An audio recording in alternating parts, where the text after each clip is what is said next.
I'm Dawn Lego. It's time to buckle up for a new episode of Raise Nation Radio, the one and only podcast made to inspire fundraisers like you to continue making impacts in our communities, building better tomorrows, and exchanging ideas. So whether you're a trailblazer or seasoned pro, you'll pick up the trends that transform your fundraising. And together we'll dive into lively conversations and chat with industry-leading fundraisers and thought leaders to explore hot-button issues and innovative ideas. So stay with us for the next 30 minutes while we inspire you to embrace the future of fundraising. All right, let's get going. I'm super excited to welcome my next guest to Raise Nation Radio. It's always such a delight to have some one cause voices other than mine to join the show, especially when we have topics that are just fascinating and interesting and really help with your daily business interactions as a leader. And when I think about that, I think of none other than Sue Dressel. So I'm so glad that she's joining us. Sue, hi there. Welcome to Raise Nation Radio. It's so great to have you. Oh my gosh, I'm so excited to be here and so excited to be part of this. Oh, great. Well, I want our audience to get to know you just as much as I know you because you're a true delight and you have so much to offer and you're so positive. Your journey at One Cause has been interesting. So I'm going to let you take the mic and talk to all of our fearless fundraisers out there and let them get to know you, what you do at One Cause, maybe a few things about you personally, whatever you'd like to share. Well, thank you. Thank you very much.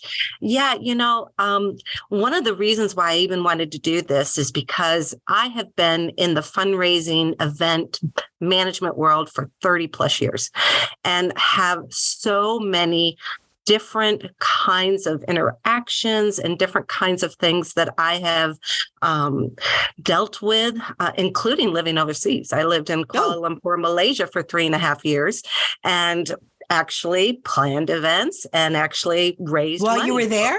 I was there. I was with the American Malaysian Association and actually did all of their women's activities and then was moved into a development role and raised capital money for a brand new building.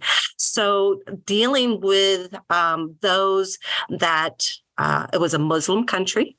I was an American woman in the 90s, which was a very difficult proposition. I mean, if you can think about it, and still had to do my job, still had to get things accomplished. So I learned many, many things throughout that 3.5 years and really put a lot of that into my everyday fundraising, everyday, even event management. To this day, I utilize it. So that was one of the things that I wanted to bring forward is I have been in many, many different realms when it comes to this. And so not only have I been event manager, but have done a lot of campaigns for Alzheimer's, multiple sclerosis. That whole kind of history was something I wanted to be able to bring to the table. And I came to the table actually with One Cause when I was with Alzheimer's Association and utilized the current mobile bidding and absolutely fell in love with the product. I thought it was over the moon. And I can say that because I was part of the days where, you had paper silent auctions and you had remember those days. And to have this kind of capability, it's technology forward kind of things, but to have this capability and to really see that it does raise so much more money when it comes to events. And when I saw that there was an event manager position open, I decided to jump on that 3 years ago and jumped on board with One Cause and did many, many events. And then in what area, Sue? What area did you serve? Oh gosh, mostly? Well, I mostly Midwest. Okay. However, I found myself traveling an awful lot. And I think a lot of it was because we were coming out of the COVID area. So, we didn't, maybe some of the event managers couldn't, be part of some of the events and stuff. So I did a lot of traveling. I was going north to North Dakota. I was going to Minnesota. So I was going to a lot of different places. But I love to travel. Obviously, if I lived in Malaysia for 3.5 years, I climbed the Great Wall of China, then to Hong Kong. Those are things, traveling does not bother me, obviously, whatsoever. But anyway, yeah. So that's me. Do you continue to serve as an event manager at One Cause, or has your role grown? My role has grown. I am now in the full-time consultant, and I just began that at the end of July of last year. And boy, talk about a movement into a different kind of area. But what I also have found is all of that history that I do have has been able to be transported to those that I speak with, kind of giving them different ideas, out of the box ideas, things that, maybe they didn't think about, just because of the different kinds of areas that I've been in. Wow. Well, thank you so much for the missions that you've helped to grow from a development standpoint, and bringing all of that expertise here and being able to consult with our customers. Do you consult both on the mobile bidding platform and the all new One Cause fundraising platform, or one or the other? I do. And actually, I was a virtual event manager, matter of fact, that was using that very first level of what platform has now become. Obviously it's evolved immensely, and it's amazing. Daily. Oh my gosh, daily. Exactly. You hear the meetings and get the emails, and oh my gosh, it can do this now. It can do this now. But yes, it has evolved to something. I don't even know. It's a game changer. Oh my gosh, if our clients will ever. It's going to take a while for us to understand everything that it does. But to be able, for those clients, it is totally future, totally next steps. Flexible, modern. Oh, gosh, yes. Everything. Yes. So I was speaking to one of our colleagues, shout out to Diana Fragnito. She was out for just a couple of days and came back. She was like, what happened to platform? There's there's this laundry list of new, flag features. And I'm like, well, then just don't go on PTO there, girl. Right. Can't leave. Sorry. But for our audience who's listening, and for our very valued customers here at One Cause, if you're listening to Sue, please don't in any way be overwhelmed. We're staying on the forefront of innovation, but we have people like Sue to help you leverage and optimize and grow your fundraising in the best possible way. So We're not only innovative software, but we're award-winning service and support. And that's so important to us. Anyone can make great software. Well, maybe not anyone, but One Cause can make great software. Yes. But it truly takes the people behind the software and the service and support layered on top of it that makes the difference. And we see that every day. So thank you, Sue, for what you do and what you do for our customers. Well, thank you. And I have to tell you, that's the reason why I love One Cause. I have come across so many amazing people within this organization, from top level down to the people that just do even behind the scenes, our support, our IT people. And I have not worked for an organization like this. And it's just amazing. Really. We have the greatest people in this. Speaking group. To my pride, I just started my 14th year here. So I remember the days when, we were a startup. So you're speaking to my pride. So I have to ask you, before we dive into some thought leadership that you really bring to the table, and I love this topic that we're going to go into, but I'm going to share something personal about you. I hope you don't mind. You're also a photographer. So when you're in these beautiful countries, did you capture those great pictures? If anybody wants to go take a look, I have got some of the most amazing photos, and probably my favorites are when I was in China. It's just, and now this was back in the 90s. So it just some of the culture, even just taking photos of large groups doing Tai Chi. We were so fortunate to go to the Great Wall of China, and it had just snowed, and it was very unusual to have snow at the Great Wall of China. And I got beautiful photos with snow and the rolling Great Wall. So if you want to go to my website, you can go take a look at some of the photos. They're pretty amazing. I think I want to do that. How do we access your website? Very simple. SueDresselPhotography.com. Sue Dressel. And the Dressel's with 2 S's, right? That's correct. Well, we'll put that in the show notes in case anybody wants to, get away from fundraising for a little bit and just get some inspiration. We can go take a look at some Sue's pictures. All right. Well, so let's get into a very interesting topic. I have to admit, it's a word that I don't like very much, but a word that you've embraced and have learned how to integrate it into your daily life to be a positive and not a negative. And it's a simple word, 1 syllable, 2 letters. It's the word no that we're talking about. So you have a very interesting take on the word no and how to use it effectively. I'm going to stop there and listen and learn. So what do you have to share with us, in your thought leadership about the word no? Right. Well, first of all, if you can think about it, and actually it goes back, I do have grandchildren. And one of the things that, and it even sparked it when they were over at our home over the holidays, parents say no all the time. I mean, think about it. No, you can't do that. No, you can't do that. And it has a very negative connotation. I mean, really, it does. And so I watched my 2 grandchildren, how they handled the word no. Now, one would just go, okay, no, okay, but maybe I could do this. So it was some sort of negotiation there. The other one just got really upset, screamed, yelled, left, and, had wanted nothing more to do with it.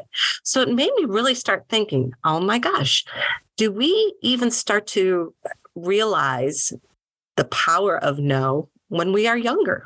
Even do we understand, okay, maybe no isn't always just no. Maybe there's some negotiation here. Maybe there's, a different avenue that I could go find.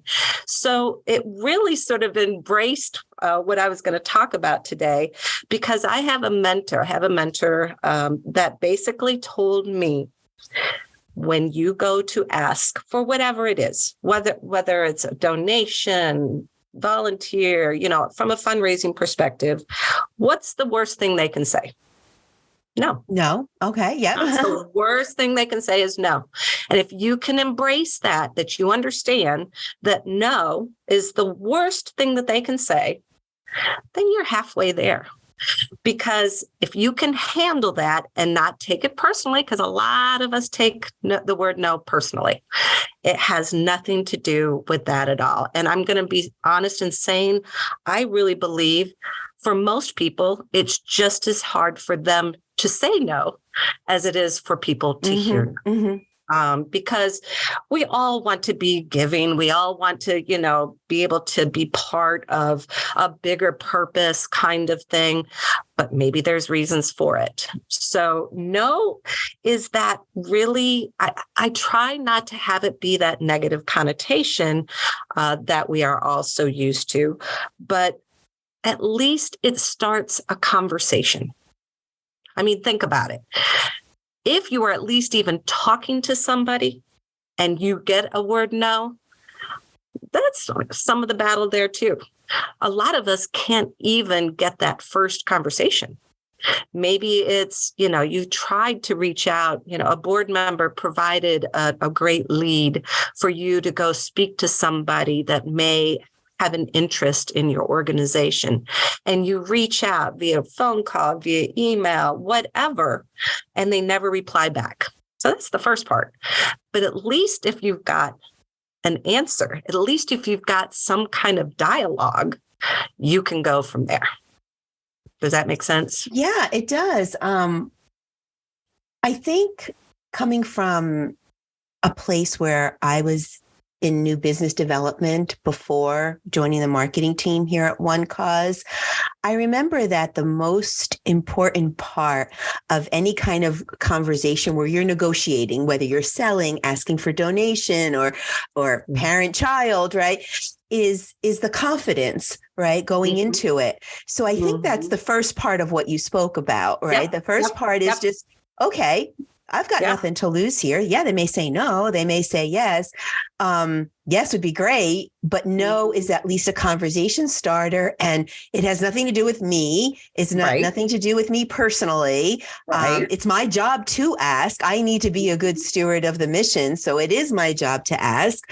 So okay, if the worst can happen is no, let me get really comfortable with that. And maybe I was uncomfortable with it before, but if I can get comfortable with that, then I can strengthen my confidence in my ask and ask more. And then and ask more confidently, which might be the game changer. So that's the first part of what you said. Am I on the right track? Oh, you are 1,000% on the right track. Absolutely. Go ahead.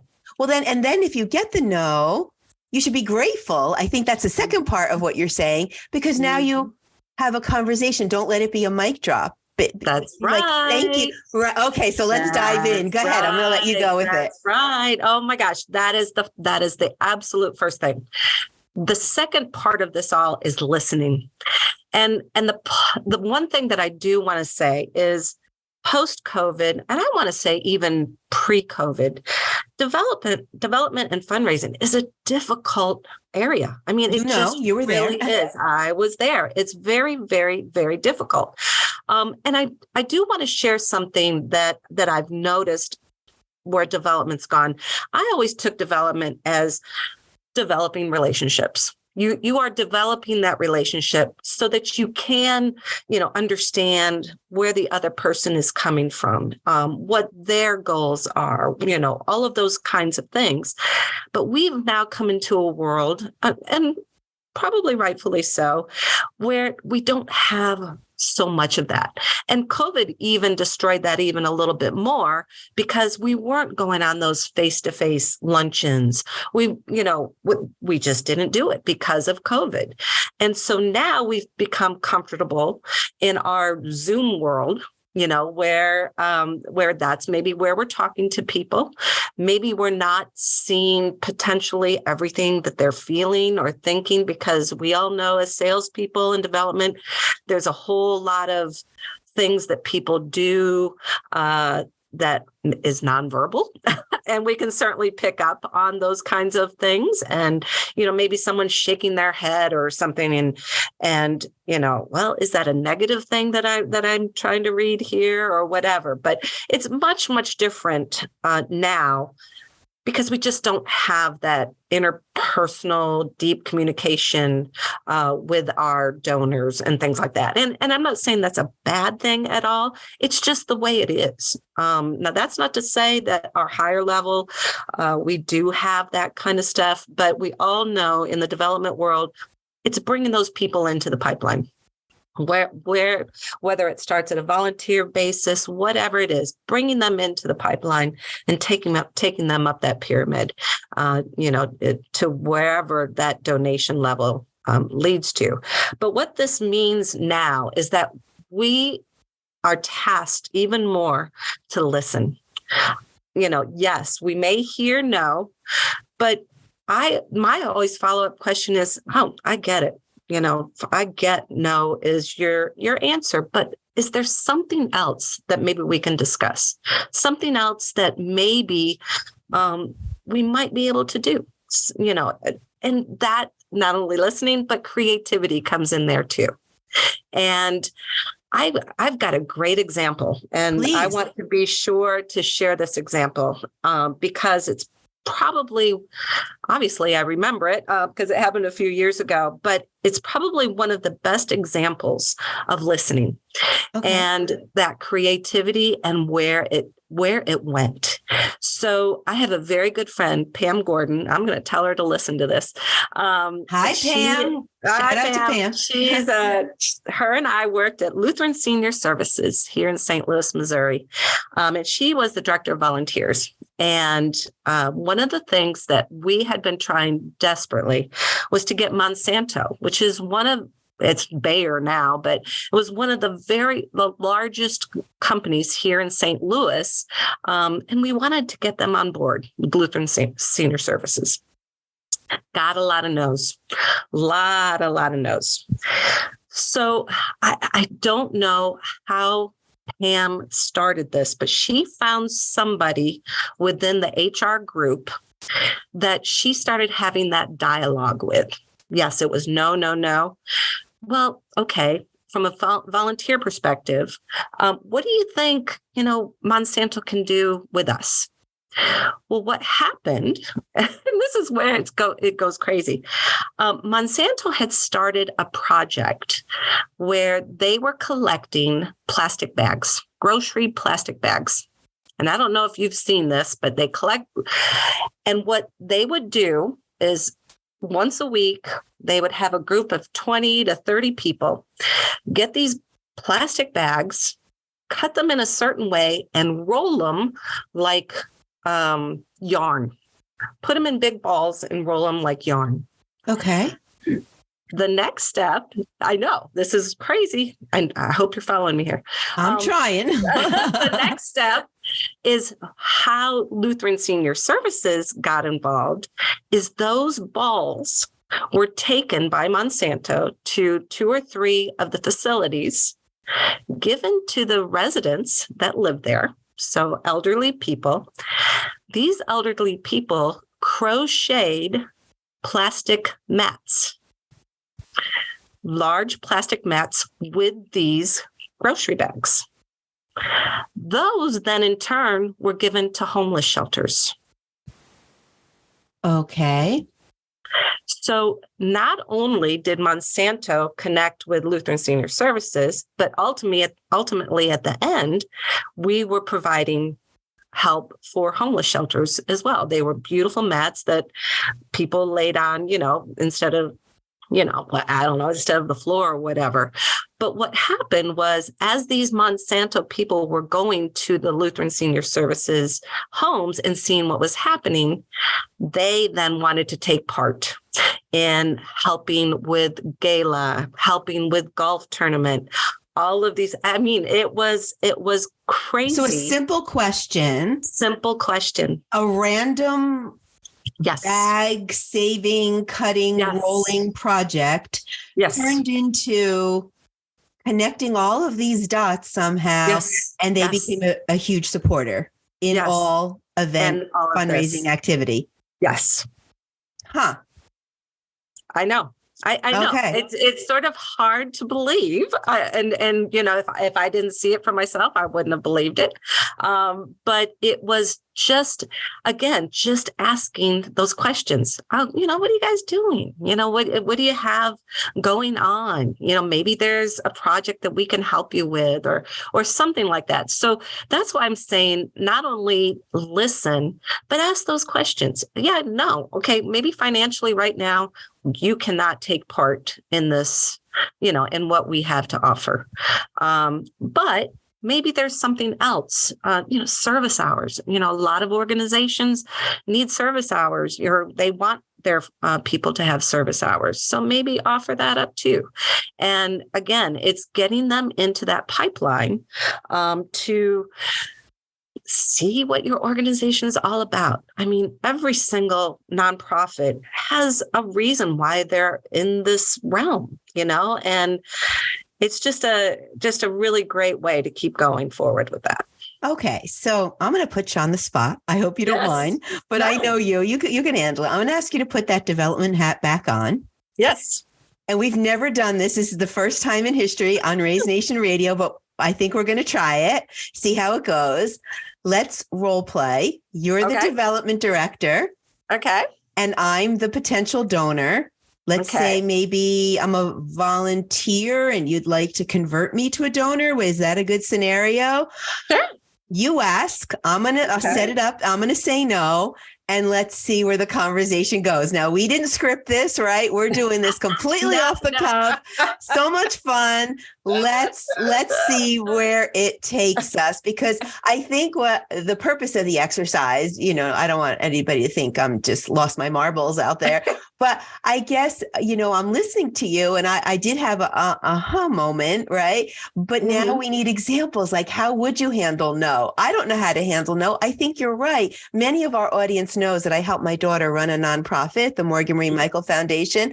And it's not my favorite thing to ask. And I just don't know what to do when I get no.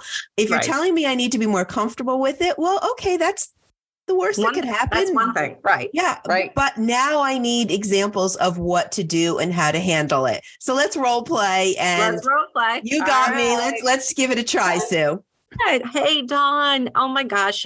First of all, I want to thank you so much for volunteering for the last couple of events that we've had. What do you think about it? What have you thought about it? Sue, thanks. Thanks for recognizing me. I really enjoy your events. You do a nice job. They're fun. They're memorable. And, it's my way that I could contribute. I really believe in, the mission and what you're doing. So, thanks. I appreciate, you well, good. Batting it out. Good. We have this capital fund coming up, and I was wondering if you might be interested in taking part in it. At a certain What's a capital fund, Sue? I don't even know. What's a capital fund? Capital fund. So we are trying to add additional buildings. Buildings. Yes. Well, we're going to start with one. But we're going to start with one. And we're trying to add another building so that we can provide more of our services to more people within our community. So that's just something that we're trying to do. Is that something that, you might be interested in? Well, I'd love to see you, do more. It sounds expensive, though. Building sounds expensive. Yes, exactly. It is. It is expensive. We all know, especially nowadays, costs are not going down. They are going up. So that's why we're trying to tap into some of our people to see, what, you've seen our mission. You've seen the people that we've helped. You've seen, what we've been able to accomplish. And if you'd like, I can even give you one of our flyers that shows some of that information. We even have a video to show some of the stats that we've been able to achieve and what we've been able to do. So that's, I just want to get that on your radar. I don't know if that's something you've thought about. I know, again, volunteering has been one thing, but is that something that you've thought about, is potentially assisting on a monetary level? Well, I'm not sure that I could help financially. COVID was really hard for us. My husband was out of work 21 months, and I've got a sophomore at Boston College. So I'm not sure that there's really room in the pocketbook right now. I hear you. I totally hear you. And I totally understand. One of the things that we do have, though, is because there are people that are struggling and stuff. We have this really small donation opportunity if you want to take part, and you get your name, within some of our social media. We put out a magazine, a newsletter, and it starts at $5. Just to get you in the door. As far as being a part. $5 is kind of what I spend at Starbucks now, isn't it? Yeah, exactly. And that's, that's maybe one of your Starbucks goes away for one day or something, hey, but it's just to get you in the door and say, hey, you know what? I've been a part of helping this organization grow and be able to assist more people. So maybe that's something you could consider. Well, I always have to check with my husband on the finances. I know things are really tight right now, but is there something else I can do? Like, is there other ways to get involved? Maybe run a fundraiser? Would something like that work? That is such a great, oh my God, I'm so glad you brought that up, because we have third-party events that you could possibly do. You noted you have a daughter at Boston College, correct? Yeah. Is that right? Yes. Yeah. So maybe you do something with college kids. We are always trying to get that generation and, involved. Mm-hmm. Maybe that's something that you could do is have a bowling tournament or, something fun to help raise money for the organization. Ooh, absolutely. Yeah, that would be fun. Why don't we, I'm a little pressed for time right now, but why don't we put a little time on the calendar and maybe we can go through some of these ideas? Again, I'm not sure that I'm in for the financial commitment, but I am in to support the mission. So can we continue the conversation? Absolutely. Let's get it on our calendar and would love to talk more about it. All right. So Sue, that was a good role play, right? We kept the conversation going. That was great. See, and that's what you want to do is like you said it perfectly. No should not be a mic drop. It should not be the end all. You know what? Oh, I totally get it. Put yourself in their shoes. I totally get it. And, I've been there. Validate is what you're saying. Validate them first. Yeah, exactly. Validate. Because there are reasons that, maybe they want to share, maybe they don't want to share kind of why they can or can't be involved. And the other thing too, from a fundraising perspective, not only are we looking at it from a micro, maybe an individual or family, but look at it, who do these people know at companies? Here in St. Louis, I am convinced, and I'm not born and raised here, but I'm convinced that there is 1 or 2 degrees of separation, not 7, not 6 or 7, 1 or 2. Somebody knows somebody. So if even they maybe can't, you could even bring up, what? Hey, do you know anybody that might be interested from Edward Jones or know anybody, people want to help generally. Yes. And that's it. That's the same thing. And they're uncomfortable saying no, which is what you said in the beginning. Yep. So if they have an opportunity to turn listen, I need to say no on this level, but you just saved me because that was uncomfortable for me to say no, but you just saved me because now I can say yes to something else. And absolutely. Yeah. Absolutely. Wow, this is very interesting. I love the perspective. I mean, I just hope it's such a simple concept, but I do hope our audience is like, yeah, okay, I get it. I think we can probably take this, for hours, but I want to be respectful to our, time slot that we promised our audience, because typically some of these episodes are heard as people are, grocery shopping or driving their kids to, an event or getting a last something in at the end of the day. So I want to ask you one more question, and maybe I'm right, maybe I'm wrong. I don't know. I know you'll tell me, but, scripting to me is always good. I run some of our webinars and I host Raise Nation Radio. I'm always going from a script. I feel like anytime I go off script, I'm all befuddled. So would you recommend, if you do get the no, to have like you immediately went into, when I said no in our role play, you immediately went into maybe validating, but then going into a script about the financial commitment is only $5. So would you recommend having a couple of scripted, places that you can go? Well, if you can't help here, do you know, would you recommend having that all scripted out? Oh my gosh, that is. So one of the things that's easy for me, first of all, is because of my life experiences. I have been in so many different life experiences, and I can pull that. But I would absolutely, matter of fact, here are notes that I have even for today, things that spark a memory or things that, oh my gosh, you know what? I was in this situation before. Absolutely have an idea, to go forward. I think that is an excellent idea. Be ready. Don't just take no. Be ready for some other options. Be ready to be creative. Be ready to be open, very open. And you know what? Maybe this person is just not going to be my financial part. Maybe that's not where this is going. But I hate to use the word, but however, maybe there is a whole other realm of options that they could take part in. And that is the conversation, sort of like what you and I were just doing. It sparks conversation. And as long as you can keep that going. Yes. That's how you turn that no into a different direction. Yes. So instead of shying away and not asking. Get comfortable with accepting no and simply turning that into a conversation. Think of it as a positive. They're answering me. I gave them a yes or no question. I had a 50-50 chance. So it's okay, whatever they say, just turn it into something more. Reach for those stars, no matter what they are. Absolutely. Yeah.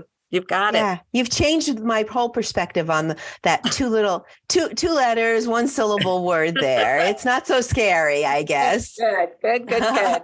I hope that's the same for the listeners as well. Yeah. Well, you're a wealth of information. We'll have to bring you back on the show again, because I know we can talk about platform and development tactics and strategies and day to day. You've just been such a joy. I wish we had more time, but one topic at a time. Yes. I would love to come back. Oh, we'd love to have you. And hopefully we'll see you at the Raise Conference in September in Nashville. I know you've raised your hand. Some one closers get to go. So if you're included, it'll be great. Please, for our audience who's also attending Raise September 11th and 12th in Nashville at the Country Music Hall of Fame. Please make sure to stop Sue. She can talk about platforms. She can talk about her development days. She can talk about photography. She might just be taking your picture for all we know. That's right. So fun. Well, Fearless Fundraisers, that's about all we have time for today. Thank you for listening. We hope you enjoyed today's Raise Nation topic on the word no and your daily dose of fundraising inspiration. Tune in for a new episode release every Thursday at 12:30 p.m. That's Thursdays, 12:30 p.m. Eastern Time. But in the meantime, listen to all the episodes on Raise Nation Radio. Follow the channel that is just your favorite so that you can get notifications about all our guests. Fundraisers are doing amazing things to build better tomorrows for our communities. The stories are awe-inspiring. You won't want to miss a single episode. I'd like to thank our sponsor, One Cause, for making this episode possible. One Cause is driving the future of fundraising with easy-to-use software solutions that help nonprofits connect with their donors. Check it out at onecause.com. And be sure to visit the resource tab on the homepage for a broad catalog of ebooks and blogs, infographics, videos that hopefully you'll find very helpful. A huge shout out and thanks to my guest, Sue Dressel, for sharing her very expert and authentic voice from the past and the present and talking about that word no. It's not so scary. Sue, thank you so much for being with us today. I so enjoyed our conversation. Any last words of inspiration for our Raise Nation audience? Yes, this is my resolution for this year. And it really, really helps with that being scared of things, but live each day to the fullest. And what that means is helping others, listening to others, enjoying your life, those kinds of things. That's one of the things I'm going to plan on doing myself this year. I love that, Sue. You're such an inspiration. Every time I talk to you, I get to learn more and I'm more and more fascinated. So thank you again so much. Raise Nation, that is a wrap. Until next time, I'm Dawn Lego. This is Raise Nation Radio. You stay fearless out there.